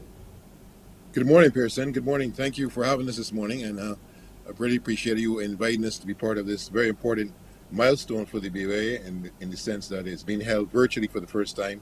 As you said, the spirit of resilience. Indeed, and what a spirit of resilience have we've asked our athletes to pull from within, you know, because it's been difficult just trying to be able to rehearse your discipline, to get yourself fit and ready, but they have done so, and they've represented us very well in their different areas. So why the spirit of resilience? I think I got it, but why are you holding the awards this time? And you normally would hold it when, in January, I believe? Normally, we try to host it when the athletes are here at home. And as you indicated, this has been a very difficult time for our athletes or administrators or sportsmen in general, or even our sports journalists. The last 22 months, as you know, has been quite a situation where throughout the world, sport has come to a standstill in many parts of the world, especially in the Caribbean and this part of the world, in the Americas, where we've suffered tremendously from this pandemic. And hence, sport has come to a standstill, where even in Barbados, as you know, lots of sports still have not been given the go-ahead to practice or to compete or to train. And hence, when we thought we had an opportunity to go forward, there was always an obstacle where we started and have the stop button again. It has been a really tough time for our athletes. And tonight, we thought we should take upon ourselves to celebrate this celebration of the difficulty they've had to compete. As you know, the Olympic Games were slated for last year, and they're held this year because of the pandemic. Just about the Games Board of Health held in Japan, we had to, through the IOC, and I should mention that through the president of the Olympic Committee, I want to thank her for her leadership in this whole exercise, and to the board itself. This has been a changing landscape. Every time you move forward, there was something happening. Every time we were moving forward, there was this shifting of the goalposts, and it has been a difficult period for all of us. And I want to thank the board and of course the president and her leadership in carrying this through and working with the athletes, because we had to work with our national federations as well, because it's important that we kept working with them closely on this whole exercise throughout the year. And of course, the athletes who are the main purpose of why we're here. Yes. Now, there's 7 categories under which people will be receiving awards tonight. Can you list what those categories are? Traditionally, we've always hosted, as I said, I should have mentioned that we usually have these awards in December, or when the athletes are here. And because many of them are not available to be here with us tonight, right. As I said, we usually have the male and female athlete of the year. Traditionally, the President's Award, which the president will determine who she considers the top athlete of her choice. Tonight we'll have the International Sport of Excellence. That's the award we normally have, and of course the Sports Journalist Award. Yes. So we have a Sports Journalist Award. Those traditionally the five traditional awards, but we've gone out this year with two different awards, in that we're having the Resilience Award because of the athletes and national federations who had to struggle throughout the year and come up with programs to determine how best they handle this pandemic. And of course, the People's Choice. This is a new category. We are introducing this for the first time, where we're inviting the public to choose who they think, based on the categories both male and female, who is their choice as the best athlete for the year. We have 6 candidates in this regard. We have in the male category, we have Mark Seeley from squash. We have Jack Kirby and Alex Soros from swimming. And the female category, we have Hannah Wilson from chess, Amber Jones from cycling, and Saturday Williams from track and field. Yeah, and so we're encouraging everyone to get online and vote. Voting is still open for the People's Choice? Yes, it is. Still open. We haven't closed it. By all means, we want to hear the views of the public, and of course, we encourage all you to join us tonight, just after the lottery, 8:03 p.m. tonight. on YouTube, on CBC Live, and of course on our social media platforms. We want to invite you to witness our awards. It's not the usual traditional where we have lots of people invited to one location. Of course, that's understandably so, but we certainly want you to join us tonight and witness what will be an inaugural awards, which I want to thank the Mervyn Lynch Productions, Palmer Powers, Ytania Wiggins, Paula Jarvis, all the staff who work behind the scenes to make this all possible. So I want to thank you too as well for what I hope will be enjoyable for everyone to reach. So join us tonight at 8:03 p.m. Indeed, indeed. For those who still want to vote for the People's Choice Award, though, where can they go to cast their vote? There's a live site. I don't have it in front of me the actual, but there's a live site where you can vote. And I unfortunately I don't remember That's all right. I'm sure if you were to go to your website, the Barbados Olympic Association's website, you'll find it there. Olympic.org.bb, olympic.org.bb. Go to that website and you'll see the link to vote for the People's Choice Award, because it's your vote that determines who the People's Choice for that award will be, whether it be either there are 3 males and 3 females, and so you determine, everyone, who that award will go to. I love the Resilience Award because it has truly been tough times for all sporting organizations, all athletes, and so I'm curious as to who will receive that Resilience Award, and the one way to find out is to be before your TV screen, before your tablet if you're watching on YouTube or Facebook, and you will see for yourself who that award goes to, the Resilience Award. And then, of course, we'll get to celebrate who are our male and female sports athletes of the year. So great reasons for us to be before our TV screens this evening at 8:03, just after 8 o'clock, for you to see the upcoming sports awards by the Barbados Olympic Association in association with IGT. Now, future.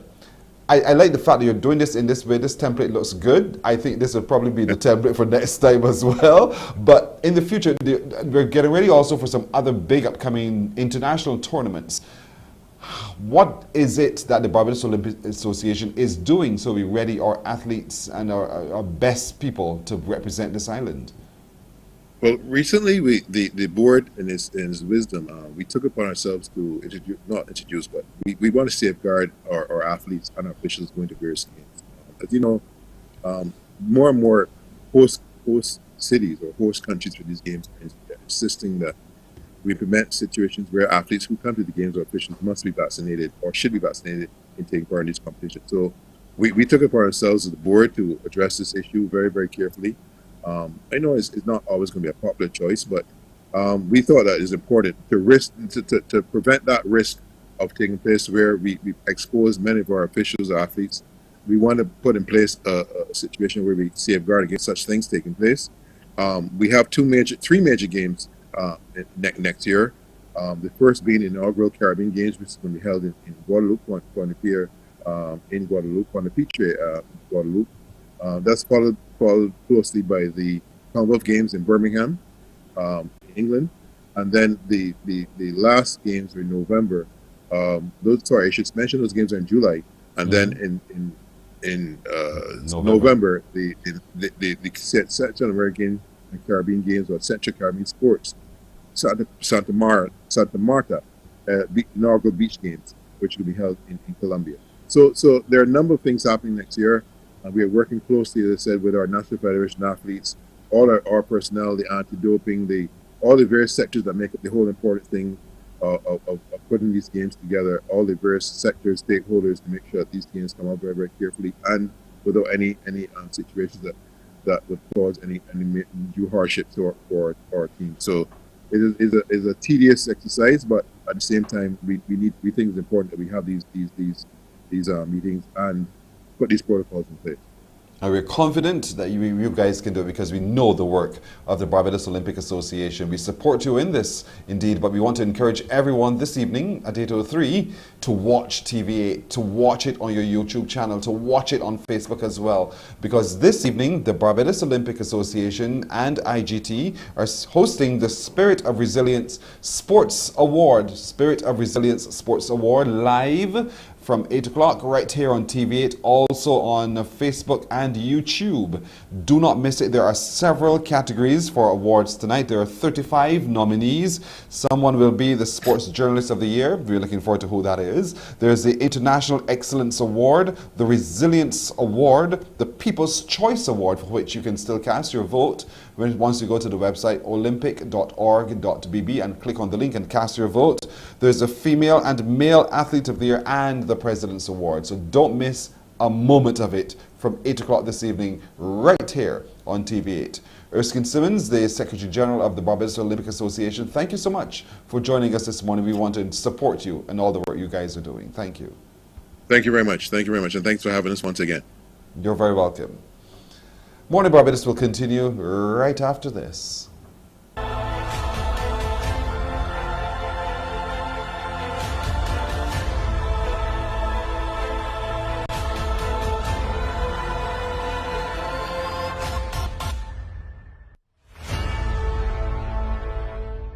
Morning, morning, morning. Good morning.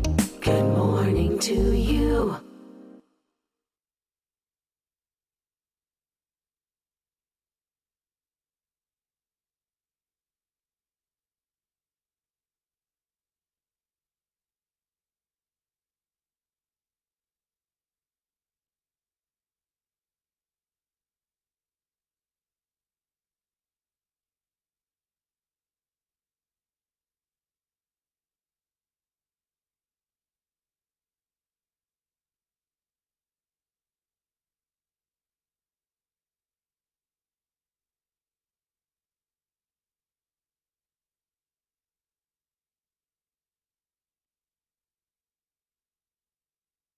Morning, morning, morning. Good morning. Good morning to you. Oh, Christmas tree, oh, Christmas tree, you treat me so unfairly. Of all the gifts under the tree, can you believe none are for me? Oh, Christmas tree, oh, Christmas tree, you treat me so unfairly. Every year so. Yeah, see that TV, my name on it. I think I made new friends. La la la la la la.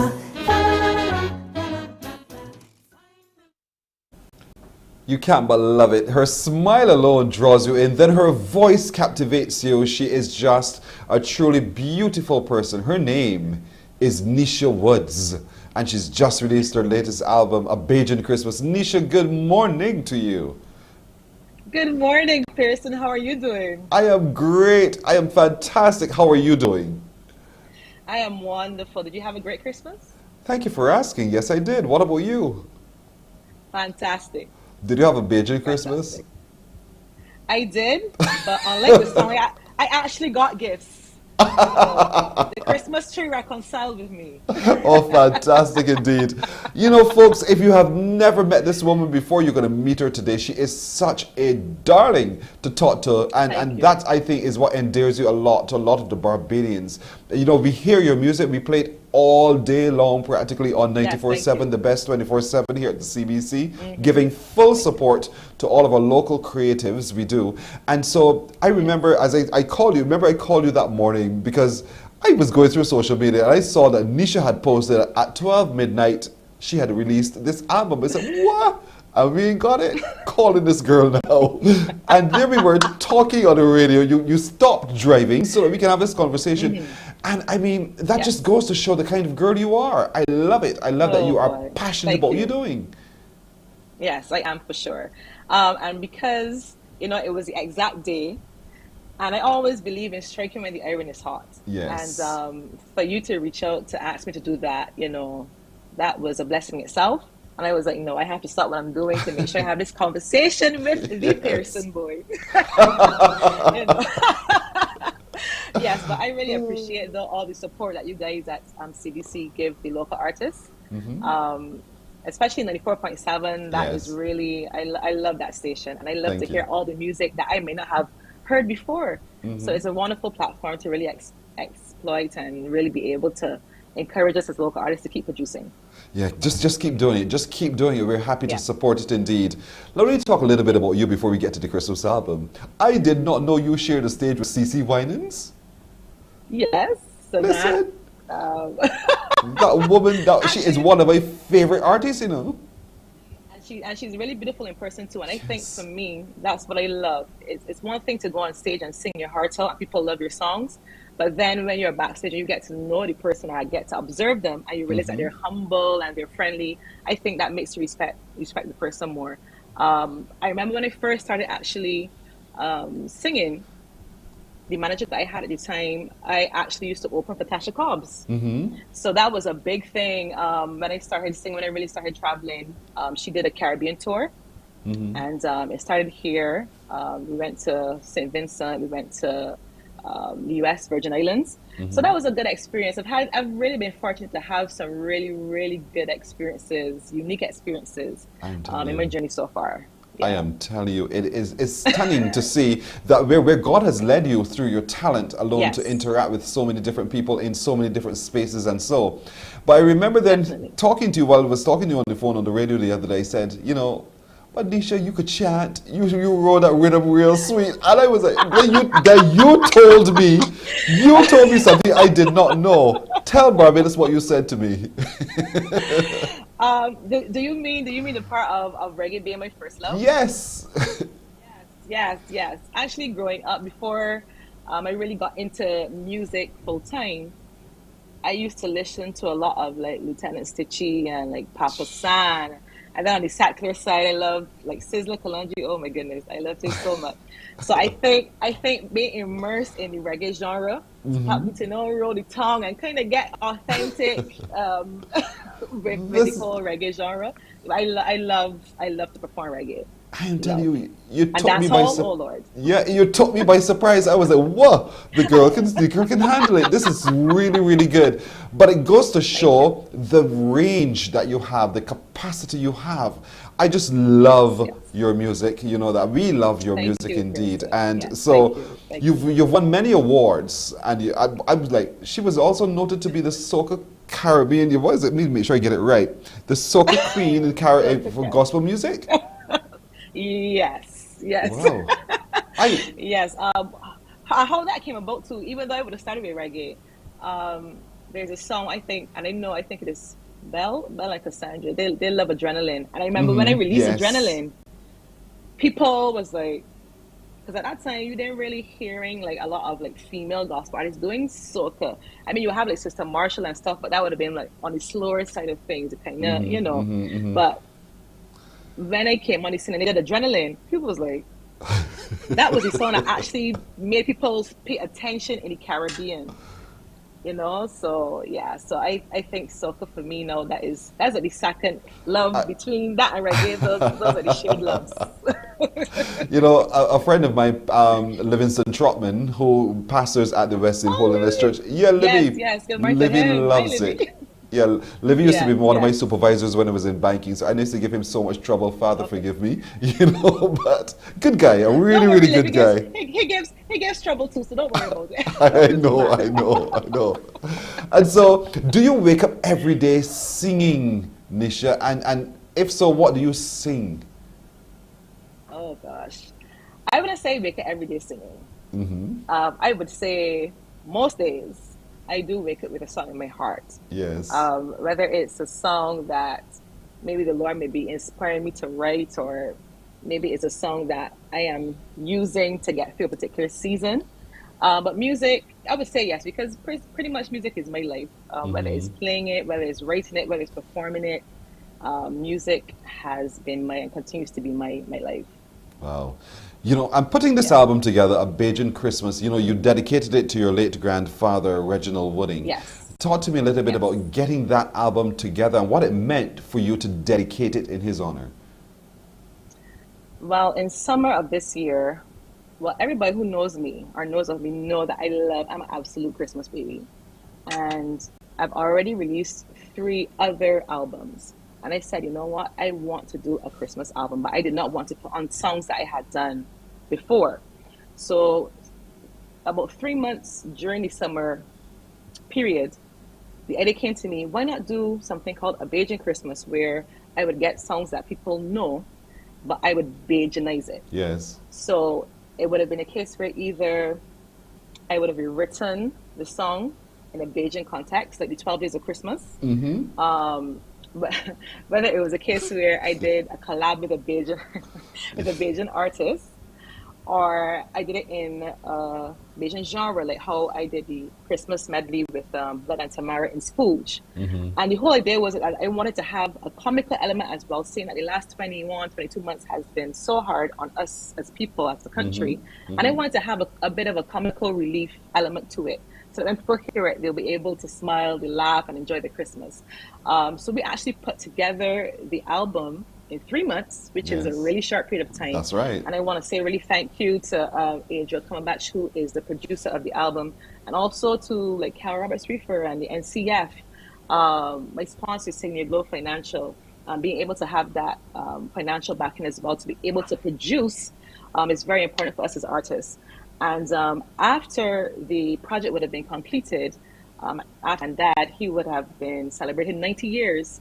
In October 14th, he passed exactly 1 month later on November 14th. And it really hit me hard because I am a grandparent's, Wow. I'm a grandparent's baby. And I was very close to my granddad. So after the project was finished, even though that was not the initial intent, I was like, you know what, I really want to dedicate this album, this piece of work to him. Someone who loved Christmas, someone who was the figure in terms of when we would have Christmas reunions. He would always pray over us and everything. So I thought it was so fitting to dedicate it to him.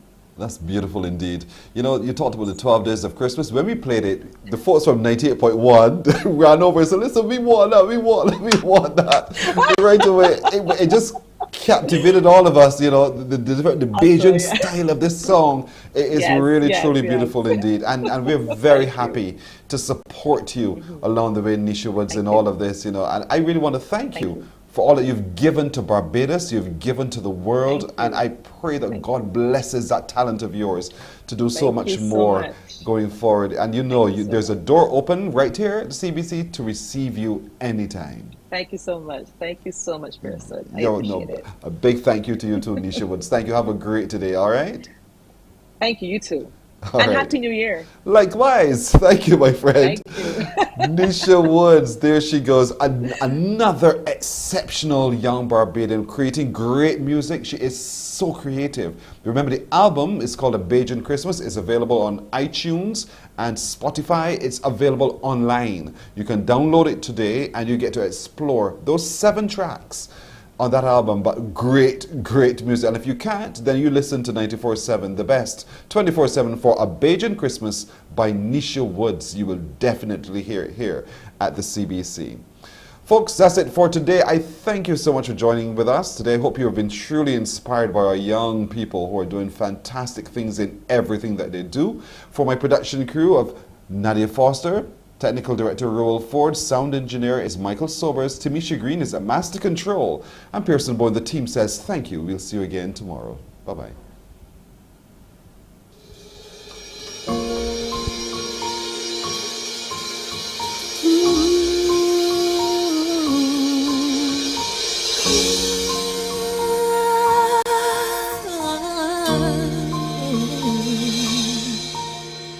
What child is this who laid to rest on Mary's lap is sleeping, whom angels greet with anthems sweet, while shepherds watch our keeping. This is Christ the King, whom shepherds guard and angels sing.